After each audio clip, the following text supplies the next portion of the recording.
ಯಾಕಂದ್ರೆ ಸುಮಾರು 62 ಜನ ಗದ್ದಲ ಕವಿತೆಯನ್ನು ಓದೋರಿದ್ದಾರೆ. ಅನೇಕ ಶರಣ ಕವಿತೆ ಗದ್ದಲ ನನಗೆ ಸದಾಕಾಲ ಸಂಗಾತಿ. ಬಂದು ಕವಿತೆಗೆ ಬಂದಾಗ ಗದ್ದಲ ಬಂದಾಗ ಮಾತ್ರ ಶಾಂತ ಆಗ್ತವೆ. ಹಾಗಾಗಿ ಅಂತಿಮ ಶಾಂತಿಗೆ ಬಾ ನನ್ನ ಹತ್ತಿರ, ಬಿಸಿಲು ಬೆಳೆದಿದ್ದಳು ಅಂತಿಮ ಶಾಂತಿಗೆ ಬಾ ನನ್ನ ಹತ್ತಿರ. ನಮ್ಮ ಹೆಣಗಳೇ ನಮ್ಮ ಹೆಗಲ ಮೇಲೆ ಹೊರಿಸಿ, ನಮ್ಮ ಹೆಣಗಳೇ ನಮ್ಮ ಹೆಗಲ ಮೇಲೆ ಹೊರಿಸಿ ಕಳುಹಿಸುವ ಹುನ್ನಾರ ಒಗಂತಿಗೆ ಬಾ ನನ್ನ ಹತ್ತಿರ.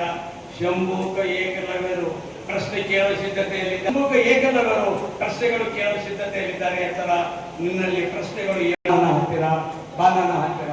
ಸ್ನೇಹಿತರೆ, ಬಹಳಷ್ಟು ವಿಷಯಗಳು ತಾವು ನೋಡ್ಕೊಳ್ಳಿ. ಮಾಡಲಿಲ್ಲ ಅಂದ್ರೆ ತಪ್ಪಾಗ್ತದೆ. ಅಂದ್ರೆ ನಾವೆಲ್ಲ ಪ್ರೊಫೆಸರ್ ಆಗೋದು, ಅಧ್ಯಕ್ಷರಾಗೋದು, ಹಾರತ್ವ ಈ ತಿರುಪತಿ ತಿಮ್ಮಪ್ಪನ ಪೂಜಾರಿ ಮೇಲೆ ಅಂದ್ರೆ ಸ್ನೇಹಿತರೆ, ಅನೇಕ ಮೂಢನಂಬಿಕೆ ಜನಪದ ಆಗ್ಬೇಕಾಗ್ತದೆ. ದಯೆ ಕರುಣೆಗಳನ್ನು ನಾವು ಆರಿಸಬೇಕಾಗ್ತದೆ. ಇನ್ನೊಂದು ಅಪಾಯ ಇದೆ, ಏನಂದ್ರೆ ಸರ್ವರಿಗೆ ಸಮಬಾಳು ಅಂತ ಹೇಳುವಂತ ಸಂವಿಧಾನ, ಜನರ ಮನಸ್ಸನ್ನು ಒಡೆಯುವಂತ ಈ ಕಮ್ಯುನಲ್ ಫೋರ್ಸ್ಗಳು ಬಿಡ್ತಾ ಇದ್ದಾರೆ. ಇದರಲ್ಲಿ ಎರಡು ಮಾತಿಲ್ಲ. ಆದ್ದರಿಂದ ನಾವು ಮಲಗಿದಾಗ ಬಹಳ ಅನಿವಾರ್ಯ. ಆ ಹಿನ್ನೆಲೆಯಲ್ಲಿ ನನ್ನ ಕೆಲವು ಮಾತುಗಳನ್ನು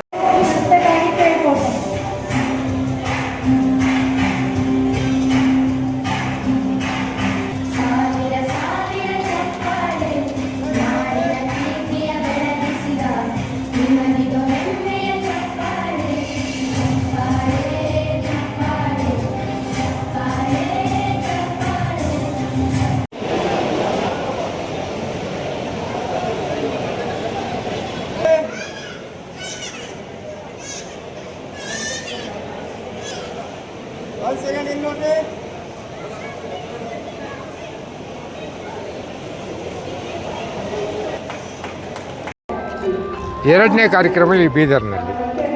ಗುಲ್ಬರ್ಗದಲ್ಲಿ ಮಾಡಿದ್ದಕ್ಕಿಂತ ಈ ಬೀದರ್ನಲ್ಲಿ ಮಾಡಿದ್ದು ಅದಕ್ಕಿಂತ 80% ಉಂಟಲ್ಲ ಚೆನ್ನಾಗಿ ಆಗಿದೆ. ಅದು ಅತಿವಾಳಿಯವರ ಶ್ರಮ, ನಮ್ಮ ರಂಗಸ್ವಾಮಿಯವರ ಶ್ರಮ ಅಧ್ಯಕ್ಷರು, ಮತ್ತು 300 ಇವರು ಮಹಿಪಾಲ್ ರೆಡ್ಡಿ ಇವರೆಲ್ಲ ಈಗ ಕರ್ನಾಟಕ ಅತಿ ಶೀಘ್ರದಲ್ಲಿ ಗಜಲ್ ಸಾಹಿತ್ಯದಲ್ಲಿ ನಂಬರ್ 1 ಸ್ಥಾನಕ್ಕೆ ಬರ್ತದೆ ಎಂಬುದರಲ್ಲಿ ಖಂಡಿತ ಎರಡು ಮಾತಿಲ್ಲ. ಅಲ್ಲ, ಭಾಳ ಕರ್ನಾಟಕದ ಅಖಿಲ ಕರ್ನಾಟಕ ಗಜಲ್ ಸಾಹಿತ್ಯ ಸಮ್ಮೇಳನ ಇದು. ಹಾಗಾಗಿ ಕರ್ನಾಟಕದಾದ್ಯಂತ ಗಜಲ್ ಕವಿಗಳು ಬಂದಿದ್ದಾರೆ ಇವತ್ತು. ಮತ್ತು ಹೊರನಾಡಿನಿಂದ ಕಾಸರಗೋಡು, ಪೂನಾ ಅಲ್ಲಿಂದಲೂ ಬಂದಿದ್ದಾರೆ. ಹಾಗಾಗಿ ಇದು ಗಜಲ್ಲು ಮಹತ್ವ, ಇದು ಕನ್ನಡದಲ್ಲಿ ಗಜಲ್ ತುಂಬಾ ಮಹತ್ವ ಪಡಿತಾ ಇದೆ.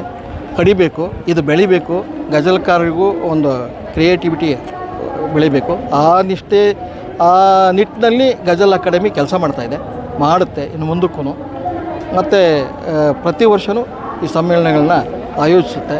ಅದರಿಂದ ಗಜಲ್ಕಾರರು ಬೆಳೆಯೋದಕ್ಕೆ ಕರ್ನಾಟಕ ಗಜಲ್ ಸಾಹಿತ್ಯ ಅಕಾಡೆಮಿ ಸಹಕಾರದಲ್ಲಿ ಅತಿವಳೆ ಸಾಂಸ್ಕೃತಿಕ ಪ್ರತಿಷ್ಠಾನವು ಇಂದು ಸರ್ಕಾರಿ ನೌಕರ ಸಮುದಾಯ ಭವನದಲ್ಲಿ ರಾಜ್ಯ ಮಟ್ಟದ 2ನೇ ಗಜಲ್ ಸಾಹಿತ್ಯ ಸಮ್ಮೇಳನವನ್ನು ಅತ್ಯಂತ ಅರ್ಥಪೂರ್ಣವಾಗಿ ಅಷ್ಟೇ ಅದ್ಧೂರಿಯಾಗಿ ಬೀದರ್ ನಗರದಲ್ಲಿ ಜರುಗುತ್ತಾ ಇದ್ದು, ಇದೀಗ ಉದ್ಘಾಟನೆ ಸಮಾರಂಭ ಜರುಗಿದ್ದು ಸುಮಾರು 8 ಗೋಷ್ಠಿಗಳು ಹಾಗೂ ಉದ್ಘಾಟನೆ ಮತ್ತು ಸಮಾರೋಪ ಈ ರೀತಿಯಿಂದ ಸುಮಾರು 200 ಜನ ಬೇರೆ ಬೇರೆ ಜಿಲ್ಲೆಗಳಿಂದ, ಬೇರೆ ರಾಜ್ಯಗಳಿಂದ ಈ ಒಂದು ಸಾಹಿತ್ಯ ಸಮ್ಮೇಳನದಲ್ಲಿ ಪಾಲ್ಗೊಂಡಿದ್ದಾರೆ.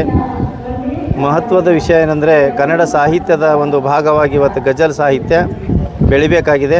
ಅದಕ್ಕೆ ಇಂಥ ಸಮ್ಮೇಳನಗಳ ಮೂಲಕ ಆ ಸಾಹಿತ್ಯ ಬೆಳೆಸುವ ನಿಟ್ಟಿನಲ್ಲಿ ಅತಿವಳೆ ಸಾಂಸ್ಕೃತಿಕ ಪ್ರತಿಷ್ಠಾನವು ರಾಜ್ಯದ ವಿವಿಧ ಸಂಘಟನೆಗಳ ಜೊತೆಗೂಡಿ ಅದರಲ್ಲಿ ಈ ಒಂದು ಸಮ್ಮೇಳನವನ್ನು ಕರ್ನಾಟಕ ಗಜಲ್ ಸಾಹಿತ್ಯ ಅಕಾಡೆಮಿಯ ಒಂದು ಸಹಕಾರದೊಂದಿಗೆ ಏರ್ಪಡಿಸಿದ್ದು, ಇಂತಹ ಒಂದು ಪೂರಕ ಚಟುವಟಿಕೆಗಳ ಮೂಲಕ ಗಡಿಭಾಗ ಬೀದರ್ನಲ್ಲಿ ಕನ್ನಡ ಭಾಷೆ, ಸಾಹಿತ್ಯ, ಸಂಸ್ಕೃತಿಯನ್ನು ಉಳಿಸಿ ಬೆಳೆಸುವ ಮೂಲಕ ಮುಂದಿನ ಜನಾಂಗಕ್ಕೆ ಕೊಂಡೊಯ್ಯುವ ನಿಟ್ಟಿನಲ್ಲಿ